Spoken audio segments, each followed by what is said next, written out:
Hey, what's up everybody? Video 44 coming into another video. Alright. So, yeah man, the Lakers won. Beat the Celtics yesterday by like 21 points. Shocked the hell out of me.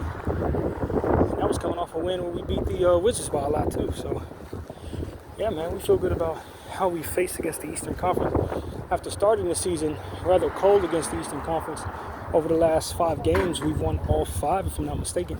So, Lakers, you gotta feel good about yourselves. Since playing Cleveland on the 31st, I believe it was, you have been beating the Eastern Conference left and right since then.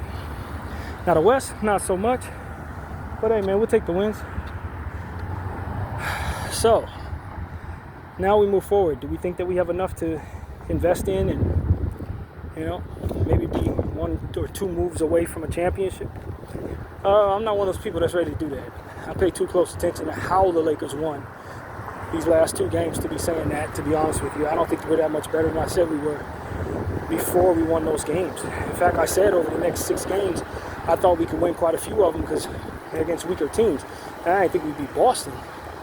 But we got the Wizards, got Charlotte. We're supposed to win them type of games, man. So I think we can be really good over the next, say, 7 games. After that, we got some real talent that we have to face off against. And so that's what concerns me. This next game against Golden State's up and down. Some days they get blown out, some days they blow people out. Steph Curry's always a wild card, but I just can't put a finger on what's going on with the Golden State Warriors. I think it evens out to them just being an average team, to be honest with you. But they usually play well against us. And we did get them last time, so I know they're going to want to put their foot down and protect their house and all of that. So taking Steph Curry lightly is never a good idea. No matter what team he's on, what his team looks like, you probably want to assume that he's going to play championship level ball against you. So I think we got some things to consider with him alone. And we got guys like Trace Jackson Davis and Wiggins who always play well against us. So we got to, keep our head on straight. Don't come in too cocky just because we won the last couple games. And go in with the intention of playing hard, controlling the glass, getting about 30 assists, trying to score upwards of 115, 120 points, see what happens, man. Defend well. Hopefully we can keep Dalton Connect on the trajectory he's going right now, which has been shooting well over the last 2 games, and cut his minutes all the way down to 8. And I think he's reacted very well to that. After being in a slump that's been kind of crazy. Yeah, man. Dorian Finney-Smith shot the ball well against the Wizards. Didn't really shoot too much at all against the Boston Celtics, but did have 2 steals. Thought he rebounded pretty well with the minutes given. So that's encouraging. And of course, we got Vando to incorporate back into our situation against the Warriors tomorrow. I don't really know what to think too much of that at this point. We just wonder what type of conditioning he's in, what his role is going to be with a new coach. Can his corner shot fall? Because that determines a lot on the offensive end with him. Can we get a couple of assists out of him, which can help our overall ball movement, which I think is a really key thing on the offensive side. He can make plays for others at times. So, and whose minutes get cut in order to incorporate him into the situation. That's going to be a real question for JJ Redick to try to figure out. So, yeah, man, it's just a lot of interesting stuff going on with this team. Of course, you got the rumors, trade rumors. I don't know where this information came from. I've just been hearing it around the way. But I guess the only way the Lakers are going to be able to get Walker Kessler is if they are willing to throw in Dalton Connect. I don't know if I'm willing to do that. I respect what Walker Kessler is, but I ain't sure he's what everybody says he is. I think he's a hell of a rim protector. I think he's a player who can rebound the ball pretty well. I don't know if I trust him to be too much of a scorer too often, but on the defensive end, he's a hell of an anchor when healthy. Can he stay healthy? That's also a question for me. I'm not really sure. Jury's out, but he does miss games here and there, so you need to be careful with that. But as far as bringing him in as a mainstay piece, expecting him to be like the predecessor to the Lakers with Austin Reeves, I don't know if I see that. I see a role player, to be honest with you. He could be a very strong starter, though, a really strong starter. But I don't know if I have him next to AE and expect that my floor spacing is going to be any good. Because I don't think he shoots the three. And AD, I mean, he can shoot the three a little bit, but not in the space that I think we could use. And then what happens with LeBron James in the time being? That's a real conversation for Walker Kessler in the short term. He's going to obviously have a bench role unless Bron gets hurt, as to which you don't want to put Bron at the three. That's the problem. And so are you getting the most out of Walker Kessler if you have him in a bench role? Does he have to not play when Bron's on the floor? Are there ever going to be circumstances where you see him, Bron, and AD on the floor at the same time? And if not, is the price tag too steep for a player that can never be on the floor with both of our starters at the same time? So there's some questions about Walker Kessler, you know? Some real questions about bringing in a center, period, especially one that's going to be expected to project to be a starter for the team. I just think that the idea of Walker Kessler is much more seamless than the reality of him in terms of fitting him into our rotation and getting the most out of him based on the steepness of the price tag it's going to cost to pay him, to acquire him, rather. So I have my doubts that this is something the Lakers are going to do. I would be happy to have him after we get him here, regardless of what the price tag is going to be. I'm sure I'll be happy to have him, but I just don't know if we have the role for Walker that we ultimately would need to justify the pay that you're going to have to give up to get him. And then when you get him here and you put him in that role, how much can you count on him to be the person that you need him to be? Can you count on him to be that player? I don't know. And that's the question I have for Walker Kessler. I'm not really sure I can expect him to be that player. So that's my thing. I think he's a good player, maybe a double-double threat with a block, a gift for rim protection, which is something that really helps our team. But if you can't have him on the floor with Bron and AD at the same time, then it gets a little tricky when trying to give him his minutes and trying to put him in a good position to be as impactful as ultimately he would expect it to be. So would he be unhappy in that role potentially, especially if Bron doesn't retire anytime soon? Could we potentially lose him in free agency or something like that? All these questions would have to be answered. And so I think the age is interesting in terms of he could be a part of a team that you see moving on from Bron in the future. But if I'm going to be giving up Dalton Connect, I'm also giving up a piece that I think could be fantastic for us in the future. And I think it's much harder to get these type of players like Dalton than it is to maybe find some rim protection like Kessler.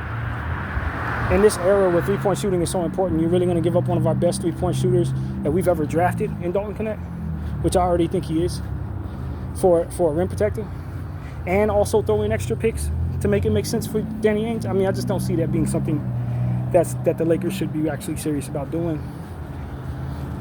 I don't think so. So, like I said, I'd be happy to have him, but once you get him here, does it make any sense? Does any of it actually add up? And like I said, I don't know. I really am not certain. So that's what I say, man.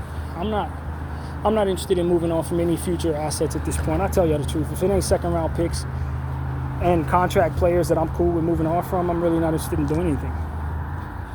I'm really not. I think that's just where I part ways with most of Laker Nation. I think people think this team is worth investing in. We could get a championship. Yeah, it's going to hurt either way, though. Even if you get the championship, you still got to pay for the losses that come with all the mistakes that you've already made, coupled with the mortgaging of what you're about to do. Your team's going to be terrible. And that's what I'm ultimately most concerned with. I don't really care as much as people do about contending this year or maximizing Bron and AD. That's not a priority for me. Because I feel like we've already invested enough into that and it just failed. We just didn't do it right. But the amount I was willing to throw in to invest in them is already gone. It's already realized. That's what I want people to understand. What I was willing to do in going in all in for Bron and AD, we've already paid. And I think that that's the difference between myself and other people. I think they expect that we're going to be better for going all in. I don't know that. I don't know that we're better for going all in. I think we're probably worse in the long run. And maybe a banner makes you feel better about that. I don't know that I can capture that banner. Even if I do, I got 17 of those. None of them make me feel good about sucking in the future, to be honest with you. Maybe that makes me a pompous Laker fan. I don't know. But like, if I'm gonna sit up here and say the next banner makes it worth it to suffer for 7 years, then why don't the 17 banners make it worth it to suffer right now? You know what I'm saying? Like, by that logic, I just don't get it. I really don't get it. Not when you have as many championships as we got, and the expectations is for us to dominate. Man, I can't go all in for 1 year when the expectation is to compete every year. If it's going to cost me the ability to compete for the next 7 years, then what the hell am I actually doing? Something's got to be sacrificed. Why should it be 6 and 7 years for one? That's just bad math, ladies and gentlemen. And so, while I would love to see our team improve, and if we improve, maybe we can win. Oh, that's really pretty. I like that. That's cool. But what happens after that? Best case scenario, you put up another banner. You got another contending year, maybe next year with the same pieces. You can potentially, if something goes wrong, you're going to want to undo some of that, and you're not going to be able to because you would have given it all up here, coupled with what you've already lost. And then when people retire, they go into the night so very satisfied with what the Lakers did for them, but they still go into the night just the same. Farewell tour, wave, bye, Bron, glory. Oh, that's wonderful for him. The hell does that mean for us? Now we start to suck, and we ain't got no picks to show for it. Our ineptitude. We ain't got no way to get the whoever the next best star could potentially be. No path to that player. We're gonna watch him go to OKC or watch him go wherever we trade the pick. That is what I most prioritize in the conversation. Is that moment right there. That's where this Laker fan says, yeah, that's what matters most to me. Not an opportunity at another banner to collect all these millions of banners that I got, but that my team is not so bad in the future that I can't watch them. Like, I can't watch them because they ain't got no picks. They got nothing but bad talent all over the roster. No stars. Can't make trades. We just stuck with whatever we get, and it ain't going to be any good. Man, nah. Nah, ladies and gentlemen. At some point in time, one has to be able to see that far in the future and make decisions that help that time.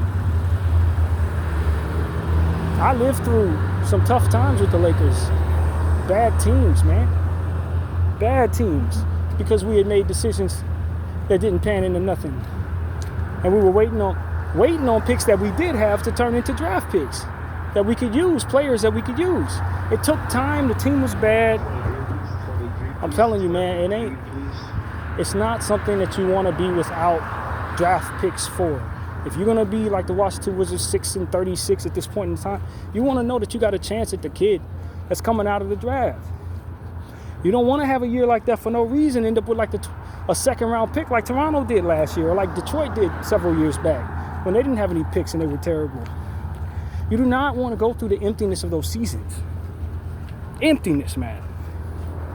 Now, for any reason, including a championship, do you want to go through that? I'm sorry, you just don't. Not if you're serious about the Lakers. You don't. It gives me a chance at a championship? Nah, a chance ain't good enough. That's not worth it. If I don't capture that championship, now I'm in the reality of that bullcrap, and I didn't get a championship. Nah, that's a risk. That ain't a good risk to take, man. I don't care how many people agree with that. That's just what it is. It's not a good risk to take. You only got Bron and AD for a couple more minutes. I know. And everything I was willing to do to make sure that they were whole has already been invested. All of it has already been invested. We got everything. Everything they need is there. And if it ain't, that ain't my fault. That's how I got to look at it. Or maybe it is. From the Laker organization. Maybe it is your fault. I don't know. But you don't get to mortgage our future trying to make up for mistakes that you've made when investing, doubling down on your investment because you ruined the investment in the first place. You just keep throwing your money into a bottomless pit.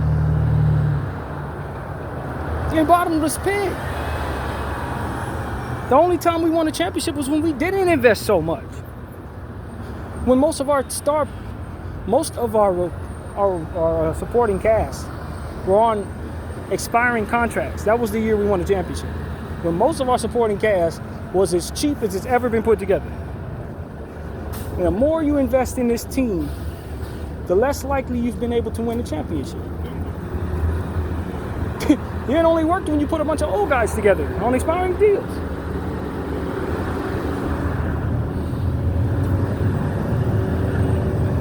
And everyone's solution is to what? Invest so much?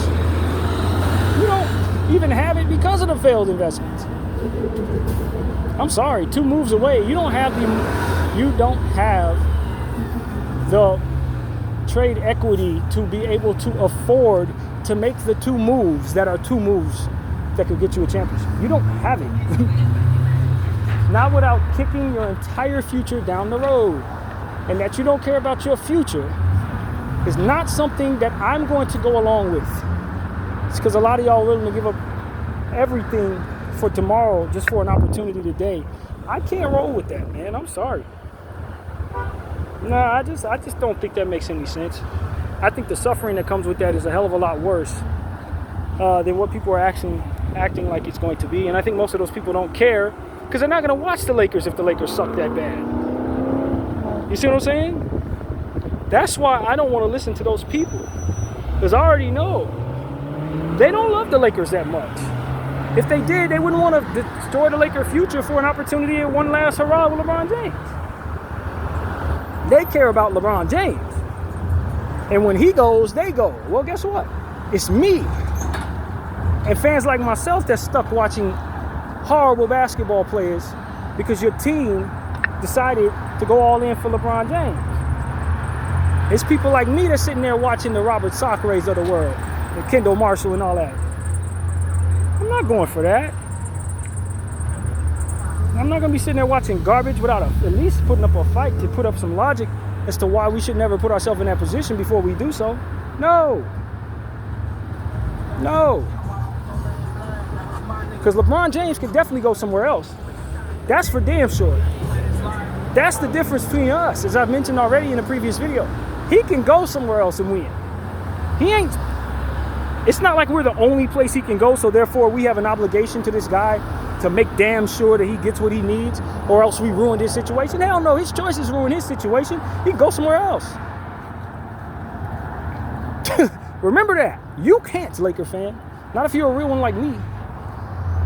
Because by that logic, I just start rooting for the Celtics and start rooting for the Cleveland Cavaliers or whoever's going to win the championship. If I need to win every year by that logic, I don't need to root for the Lakers every year. I need to root for whoever's the front runner. Whoever's in the finals, just wait till the finals come around, see who's up in the series, who's about to clinch it, and start going for them by that logic. You see what I'm saying? They're not real Laker fans. They're not really fans of the organization. They're fans of the opportunity for LeBron James to win the championship, which is not me. That's not my interest. Maybe worthy interest for somebody. That's cool. I mean, we all have our own interests, right? That's their interest. It's important that their guy get what he wants in the place that he wants it. Like, that shit doesn't actually move me, the fan of the team. No. Short-sighted behaviors crush any chance of our team being worth watching. That's the bottom line. It may be you may be 2 moves away. But if you make those 2 moves, you ain't got no chance of having any chance of building something worth watching over the next 6 years. Nothing worth watching. You're going to be in no man's land, stuck in no man's land. You think you're in no man's land now. You're going to be stuck in no man's land when Bron retires if you mortgage all your picks in 2025. You best believe you're going to be in no man's land. You know what I'm supposed to do? Have false hope, rah-rah hope about a bad basketball team 3 years from now? Looking back on LeBron saying, man, we gave him a chance. We did what we were supposed to do. What kind of weight does that hold? How much does that actually matter to us? 3 years from now, when you're sitting there watching some trash, at least we went in on LeBron. Man, we didn't race LeBron. Boy, I know he's proud of us. Woo! We can bask in the pride of doing right by the king. Like, what? Like, what the hell? Y'all can't be that stupid, man. And that's my point of view when it comes to the Laker fans. Y'all can't be that stupid, bro. I'm sorry. I ain't talking to this phone for 5 years for y'all to walk away, those who follow me anyway, thinking like that. No. Wasting my breath all this time just for y'all to walk away and say, yeah, let's make a move or two, even though we only have 2 things to give. Let's give them both. Leave ourselves with nothing so we can have a chance. So Bron can be proud of us. Like, what the hell? What is wrong with y'all? Honestly, what is wrong with you? Somebody need to ask, man. Because there's too many Laker fans thinking like that, bro. Like, what is wrong with you? But we only got LeBron for 5 more minutes. No, we don't. He only has us for 5 more minutes, and there's a difference. Because he can go anywhere he wants to go, man. There's a difference. And I'm not against LeBron winning. I would love for us to have enough to do enough. I would have loved for us not to have made the Russell Westbrook move. I would have loved for us to capture any value for people like Julius Randle and Scottie Pippen and Alex Caruso, Jay Huff, Mo Wagner, and all these countless amounts of talent that we've allowed to walk without actually getting anything for. I would have loved for none of that to be the case so we could have 6 and 7 picks to throw at LeBron James' timeline and still have some picks left over for our future. That's what I would love for it to be. I don't want to just be kicking people out just to be kicking them out. I'm not an idiot in that regard. We don't have enough. You're trying to give my last $2 to this cause, knowing that even if it gets what you wanted to get, you still don't get them dollars back. I could see if they gave you a first-round pick for winning the championship. You see what I'm saying? If that was in the deal, like, yo, if we capture this championship, we get the first overall pick in 2030. All right, cool, let's go after the championship. There's an asset at the end of that. There's an asset. There's something to gain from that other than some psychological happiness of winning or having an opportunity at winning. I don't get nothing tangible from that opportunity that I'm supposed to be giving up my last 2 picks for. Nothing tangible. Nothing that's going to make it so that I can compete ever again, basically. I want people to look at it like that. If somebody told you that you could compete for a championship this year, but not be able to compete for a championship for another 10 years because of it, would you do that? Or would you keep what you have so that you can compete every year for the next 10 years or potentially build something else that could compete somewhere within the next 10 years? That's what's really in front of y'all. That's what's actually in front of Laker fans. Because if you give up them 2 picks and you don't have any others, you ain't competing for another 5, 6, 7, 8, however many years it's going to be. You're not. Maybe you have an opportunity to compete this year. Although I don't think you have enough to get enough. But let's just assume he's able to get a good trade. But now your team is stuck in you're in Chicagoland as it pertains to Chicago's last 5 years. That's what you're going to see for the next 5 years. You're going to be a 500 ball club or worse. So because you got an opportunity here.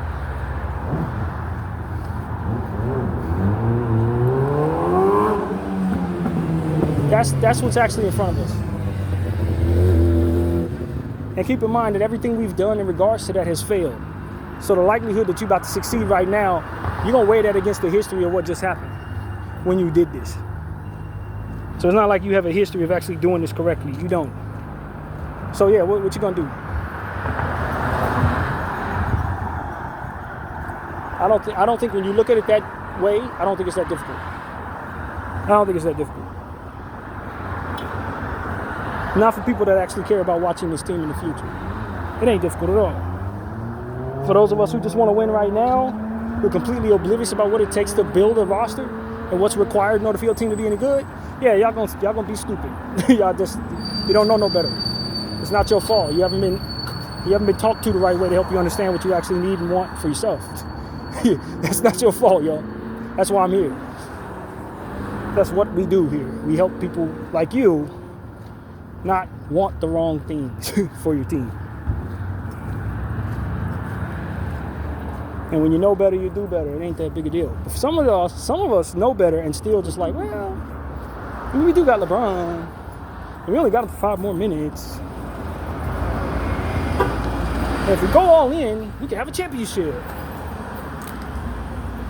And if you fail in that championship, now you're faced with that reality. That you went all in, it didn't work out. You ain't got nothing to show for it. And now you want a bunch of things. Ooh, can we get so-and-so after LeBron James leave? This is exactly how these fans are. Well, can we get Luka Doncic? Maybe we can get De'Aaron Fox. Maybe we can get... Maybe who can we get? You can't get nobody. No, that's not realistic. We can always get somebody. We're the Lakers. Aha! And then you start getting into the crux of why your ass can't get nobody. It's because you don't have any assets, and nobody's going to send somebody to Chicago unless they're willing to overpay. Why do you think Zach LaVine got the contract he got? Why do you think Bradley Beal got the contract they got? Because them teams were trash and weren't going nowhere. You got to overpay anybody to stay there. Nobody should ever want to be there unless they're getting all the money in the world. You can get dude, but you got to pay him double. Because he ain't going to be winning with you. Why? Because you don't have any assets. You can't make the trade. You gave him away in 2025. Remember Walker Kessler? Remember Russell Westbrook? Remember? Yeah, that's why you can't get nobody in 2027, 2028. Oh, the great players coming into the draft. Oh, we're excited about homeboy, Boozer's brothers. They coming into the league. Yeah, but you ain't getting another one of them fools. Why? Because you gave your pick away. They're going to Utah. But it's on you because you lost 10 games, and that's why Utah has that opportunity to put Boozer's sons on Boozer's old team. Instead of his old team with the Lakers, he's going to be with the Utah Jazz team. Because y'all won Walker Kessler. Like, that's where y'all going to be at. That's where all the Laker fans, on the silly Laker fans talk about, let's trade our picks for opportunity. That's y'all reality tomorrow. You ain't going to be able to get nothing but overplayed dudes that ain't serious about winning, but are serious about taking their money at Genie Bus. That's what they're serious for. They're serious about taking their money. They ain't serious about winning. You ain't going to be able to track nobody that's serious about winning, because if they're serious about winning, they ain't going to choose you. You ain't going to be able to win. Very simple. You can open the door for the scenarios that look like that if you like, Laker fans. I will not. There's no part of me that wants to go through anything like that. I want my team to be good, or at least have an opportunity of not being awful ever again. No more Socrates, no more Kendall Marshalls, no more none of that. I don't ever want to go through that again, y'all. Just being honest with you. If y'all you're gonna LeBron James, Anthony Davis me to death. We had these dudes for 7 years. I don't owe them that. I don't owe them having to sit here and watch bad basketball after they gone. I don't owe them that. I'm sorry, I don't owe y'all that. That's not doing right by them. That's doing wrong by us. There's a difference.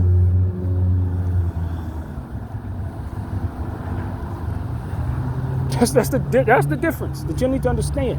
You can do right by them. You're going to do wrong by you, though. Man, no. Somebody got to put an X on that stupid stuff. We got to be smarter than that. We got to be a little more afraid of what bad basketball looks like than what we are. That's what it is. That's what I don't think people have.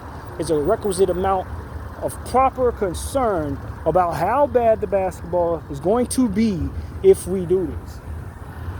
You're going to wish to God you didn't do that shit. And I'm smart enough to let you know that now before you do it, in hopes of keeping you from doing it. Wisdom, friends. Wisdom will save you from some terrible situations. Wisdom. Being wise about how you operate to save yourself from horrors and pain. Wisdom. I see so many people walking the earth lacking it. So many times in my past where I looked at myself lacking it and paid for it every time. Wisdom will save you from a lifetime of pain. And when it comes to sports, it's no different than in life in that regard. You do what makes sense, you do what's wise, you take proper risk, you don't over leverage yourself, you don't go all in. Because when you go all in, now you're all out of everything you need to ever go all in again. So when a better opportunity comes in to go all in for, guess what you don't have? It. You don't have it. It's not there. Can't let it happen, man. So that's my thought. That's been my thought. That's what I'm going to continue to say. I don't doubt that there may be a reasonable thought that we could be two moves away. I'm not arguing that we're necessarily not 2 moves away. That's not the argument. The argument is, do we have enough to make them 2 moves without setting ourselves up for bad basketball for 7 damn years? And the answer is, I don't think so. Based on what it is I understand, we're about to set ourselves up for 7 bad years of basketball for making 2 moves that could possibly make us good enough to get a championship in 2025, bro. That banner better be there after you make this move. And look, as I continue to talk in circles, I tell you the truth. That banner ain't gonna make no difference to me, man. If it's gonna keep me from being able to compete for banners over the next 10 years, they can burn that damn banner. I'm not here for one championship. I keep telling y'all this. I didn't become a Laker fan because they were able to win a championship. I became a Laker fan because they had a bunch of them consecutively, dominating people thoroughly, years and years and years of killing, getting to the finals, being in the finals, working toward a championship every year. That's what I'm here for. I'm not here for want a championship. If I want to be a fan of a team that can get a championship, I'm going to find a team that doesn't have any championships and root for them so we can get a championship before my life's end. I'd be a freaking Clipper fan. We're going to get one day. We're going to get one. Let's go all in so we can get one. Freaking Toronto Raptors. Let's go all in. Get one. And we're set. We're at the top of the mountain for 5 minutes. That's all that matters. We know we ain't never getting back up here. We don't expect to. Just give me that one. Like a die happy man. I am not that. This is not what you are in the wrong place if that's what your mind is. If that's what your mind's about, you ain't in the right place.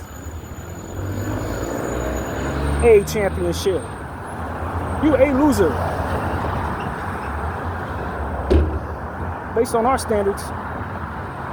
So I want to tell people, man, that's the bigger picture for me. I feel like if we keep our picks, draft properly, clean up our books, capture value for everything we get over the next 7 years, you can put yourself in a position to get a couple of championships. You can build a real, actual dynasty-like opportunity, like what OKC and Utah are trying to put together.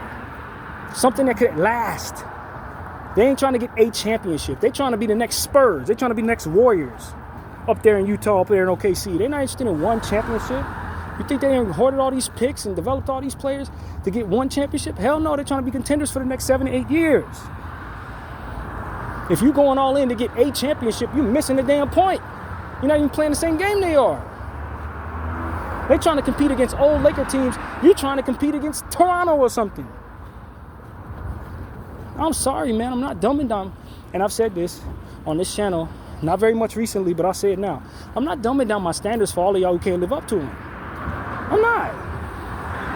Short-sighted, one championship ass people, man. I ain't with y'all. I'm not interested in what y'all want. Y'all want one championship. Y'all willing to throw away 7 for one, bro. That's bad math. Magic Johnson and Kobe Bryant did not condition me for that bullshit. That's not what they set me up for. And you telling me it's too difficult to do it, or that the NBA's trying to keep us from doing it? I don't care about none of that, bro. I'm watching what Sam Presti's doing. I'm not interested in none of that. Talk about what we can't do and what the NBA don't want. I don't care what they want. Put together enough draft picks, draft through the lottery, and you're going to be able to sign good contracts because you have such a talented team and so many trade equity pieces to move wherever way you want to move it. Flexibility and pick wealth is your path to sustainable success in this league. If you build that, you have your best chance. Otherwise, you're just throwing money at stuff and hoping it works. And it doesn't. It does not.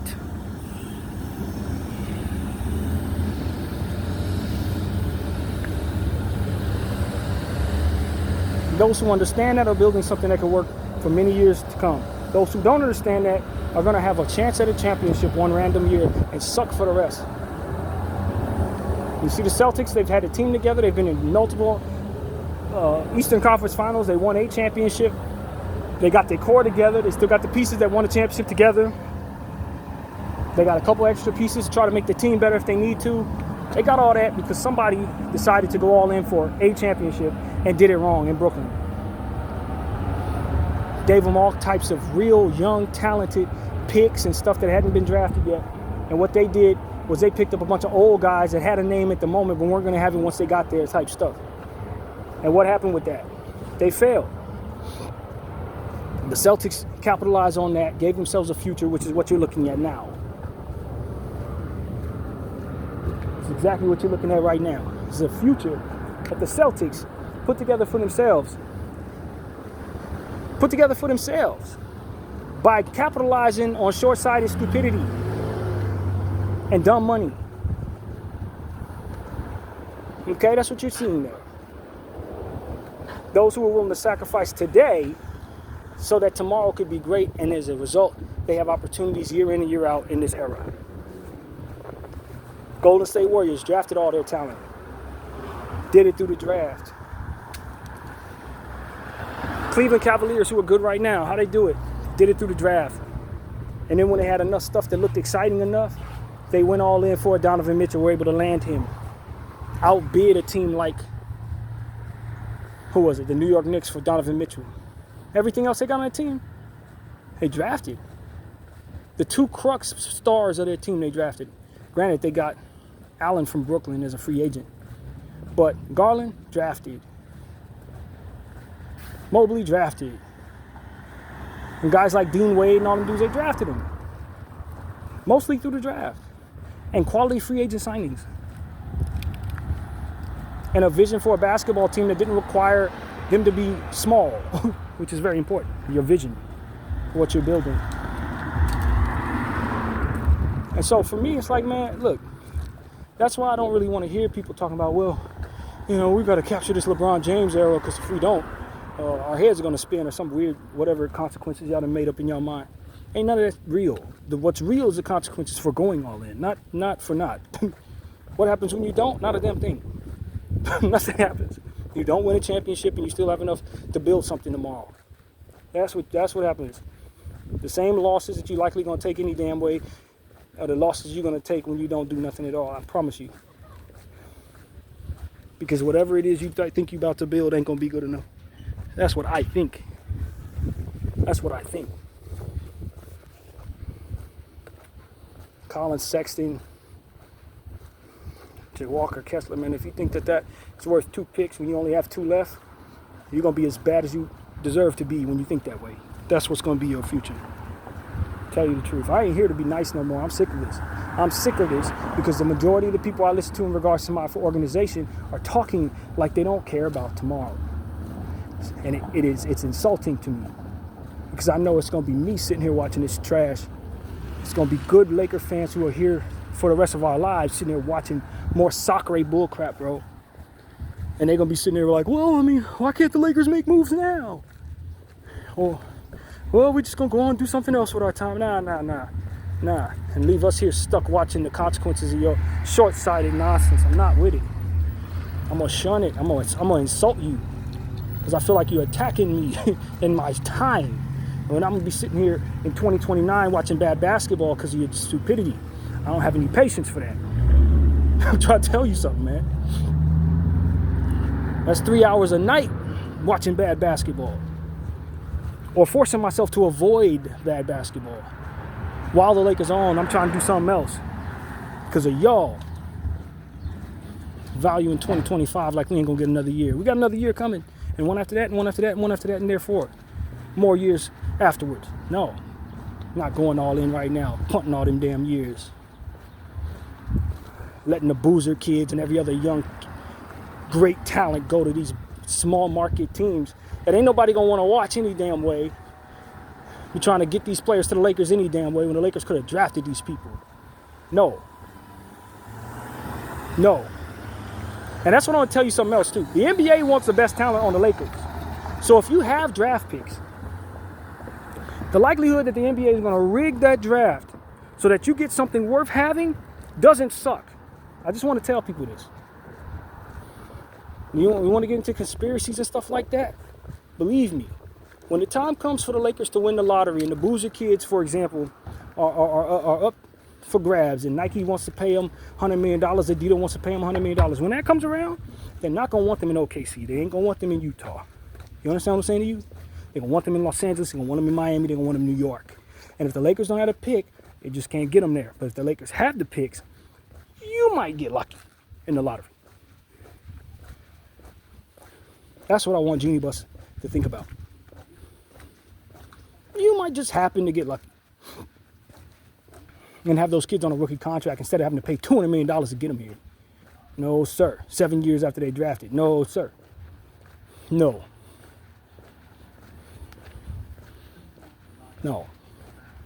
LeBron and AD, they've had opportunities beyond 7 whole years to figure this thing out, man.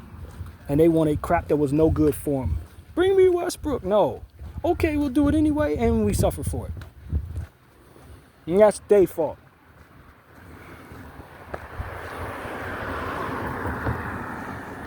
And I tell you right now, man, being in people's pockets and telling them what's good for their image and their leverage is not my state of reality. But I do get to react when choices are made. Y'all didn't want to take no pay cut. Y'all want to take the most amount from our cap. Both of y'all close to $1 billion for AD, Bron's well over $1 billion. Y'all knew we were in this situation. We had given up this, that, and the third to get these players that didn't work for you. Cool. Who's willing to take $35 million a year so that we can have enough to do enough? Nobody, right? They still want us they want the fans to sacrifice future basketball. They want the organization to sacrifice good basketball in the future. They're not willing to sacrifice no money, though. We put our bodies on the line. Yeah, but the team sucks, bro. The team's trash. If y'all take a pay cut, it ain't. Simple as that. If y'all take a massive pay cut, both of y'all, if y'all were to take a $20 million pay cut, that's $40 million worth of more talent you'd have on your team. And nobody got to give up no picks for nothing. Nobody got to give up nobody's future, nothing. But you ain't going to do that, right? You ain't going to eat into your own wealth for the sake of your own opportunity to win basketball games. Y'all rather put that guilt on us to support going all in of our future to make up the difference in what you wouldn't leave on the table. It's not my place to tell you to take that money. It's my place to tell you to live with that. Don't expect for me to chop my arm off when you're not willing to go into your pockets to make sure I don't have to. Because this particular person ain't that type of stupid. I don't care how many people are. I ain't. So you don't get to guilt trip me telling me I need to go all in because I'm not doing enough for you because the team sucks. I look at your bank account and tell you why the team sucks, brother. No, we know your team is constructed wrong. Yeah, I know. Who didn't want to leave no money on the table to assure it wasn't that way? Aha. Why? Because it would count on me cutting off my arm. No, I'm not cutting that thing off. No. You live with the results of you having the requisite amount of money in your pocket that would otherwise be represented in my severed arm. That's what the hell you do. Because I am not setting myself up for failure on purpose to pay for what it is you refuse to. I'm not doing that. That's what I would say if I were Genie Buzz. It ain't coming out of the cap, brother. We can get you that money some other way. We can get you a house worth $20 million. We can get you real estate in Fiji. But it can't come out of the damn cap that's supposed to be going to other players. But y'all want to take all this money. Y'all want to use up roster spots on family members. Cool, bro. All of that. Fair. Now I react favorably to myself when you decide to do that. Picks stay here. Dalton Connect stays here. We don't have enough. Yeah, yes, I do.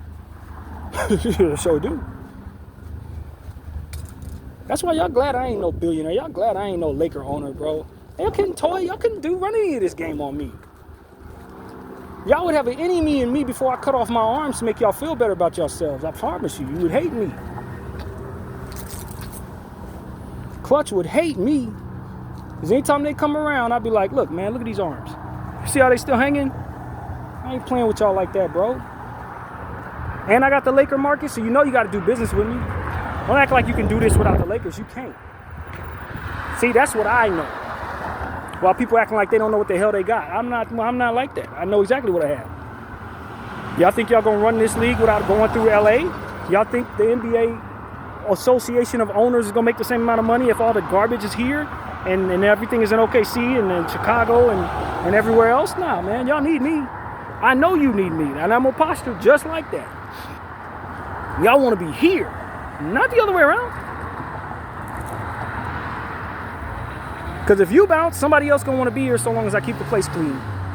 It's still LA, baby. Y'all better be glad I'm down here on this level, bro. Y'all don't want to deal with a brain like mine. I promise you don't. Not in the NBA circles. You do not want to deal with me. I'm not nice like that. I'm not compromising nothing that's going to hurt me in the future. I'm going to be hoarding all the picks like Sam Presti. I'm going to be hoarding all the picks just like Danny Ainge. And I'm going to have the Laker organization to back me in regards to doing that as it pertains to this is my leverage in the NBA. Not only am I the paramount franchise for the whole league, but I also got all the trade equity and draft equity and clean book contracts that anyone could ever want. Ain't no other way for a superstar to go but here when I'm running things that way. And you ain't gonna even look away from us. The first person that is a free agent is gonna want to have us as the number one name for him to go every single time. Ain't gonna be no reason for him not to want to be here. Ever. If I'm running things, it's not happening. There's never gonna be a trade I can't make. You understand what I'm saying? Because I'm hoarding picks. Anytime any of these doofus teams want to give up picks, I'm the team that they can trade for. Hey, trade with me. You think the guy I got is worth 7 picks? Rudy Gobert. You think Rudy Gobert is worth 7 picks? And all right, cool. Yeah, let's do that. I can give you Rudy Gobert for all your future. Give it to me. You think Bradley Beal's worth all this money? Yeah, I got Bradley over here. Yeah, here, give me your picks. That's how I'm doing things. I'm pretending like I'm a small market team with big market location and big market leverage. I ain't posturing like this front office at all. They afraid to lose stars. I'm kicking them out. Brother, you got 2 more years of this. Afterwards, you out. I'm flushing this thing with new talent coming out the draft. Some of the springiest, sharpshooteringest, long-armest dudes are going to be on my uniform soon enough. Don't you worry about it. We're going to be talented as hell and fun to watch. And we're going to be able to make a trade for whatever superstar wants to come here. And it ain't going to hurt us. Why? Because I'm never mortgaging my future for nothing. If anything, I'm taking advantage of others who are doing so. BDR 44, thank you all for watching. I'm out.